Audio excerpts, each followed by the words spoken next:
I have always argued that if you keep doing the same old things, the same old ways, you get the same old result. I've seen the reports of the various leaders of the various security agencies, and each one is pinpointing on money. I've just taken a bit of a review in my head and said, since the advent of Boko Haram in 2009, if you imagine the amount of money we have budgeted and spent on the fight of fighting Boko Haram and other insurgencies across the nation, and the trillions of naira involved, I'm sure it will cost us about 1 billion naira analytically to fight one Boko Haram. If you look at the amount of money budgeted, amount of money spent vis-a-vis the results.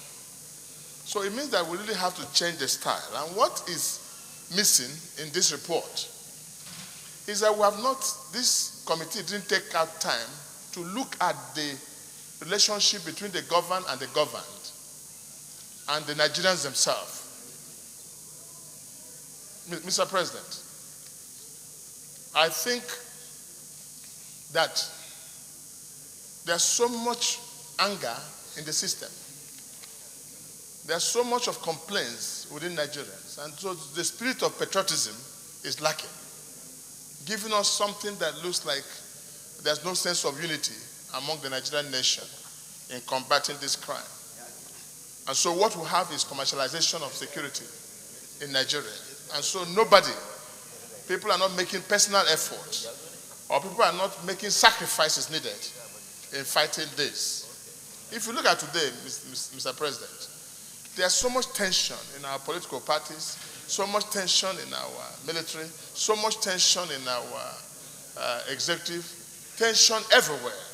And then no nation can fight a battle of this nature unless there's a unity of purpose, where we all feel that we're indeed a nation or a family.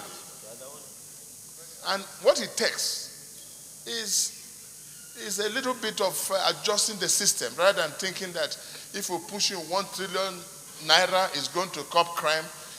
Let me say to these red chambers that even if we spend 100 trillion naira today in the fight of these insurgents and insecurity, we might end up commercializing the entire thing.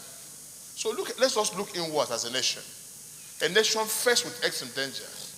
A nation that does not have enough resources, calling for unity of purpose, bringing back the spirit of patriotism. Because patriotism is not in the fear of the law, but in the love of one's country. That is lacking. And that takes a lot from the executive.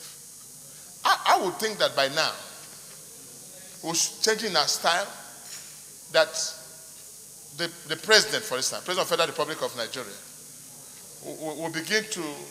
will address this nation on the need to come together as a people, because it's not something about soldiers anymore, police anymore. Come together as a people to say, listen, we need to deal with these insurgents. Become a father to all. And our governors becoming uncles, getting the whole family together to fight this. Because what this will lead us now is to fund more money. And the more the money, the more the appearance of Boko Haram. Mr. Senate President, you have often said... I think you can begin to round up.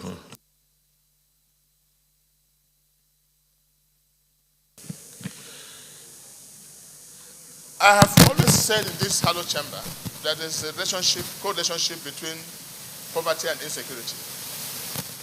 And we don't seem to have addressed this.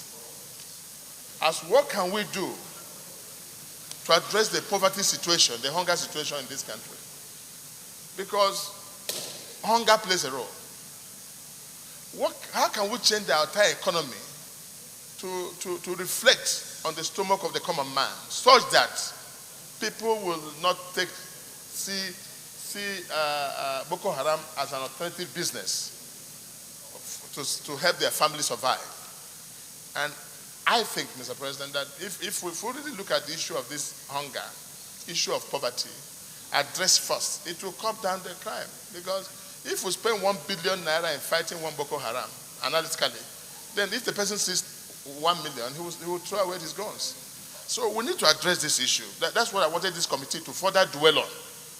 So I don't go repeating the structure. It's not.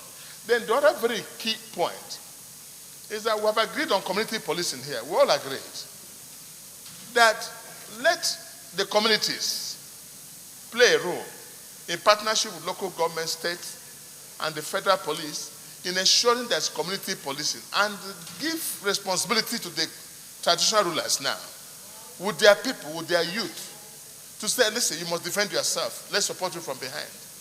This will go a long way also than in helping us. So as I make my submission, I will advise that this committee will maybe go and look back again and see how to address these fundamental issues, which, if not addressed, will continue singing the same old songs of insecurity. Now that oil price has dropped, again, that's another security we have to worry about. Now coronavirus is around the corner. That's another insecurity that's going to bring a lot of insecurity. So there must be a category statement. To start with, the President of the Federal Republic of Nigeria should address the whole nation on the issue of this security and the need for us to come together and see our brother, be our brother's keeper, and share the sentiments of nationhood in fighting this very crime. So I hope God will help us. Thank you.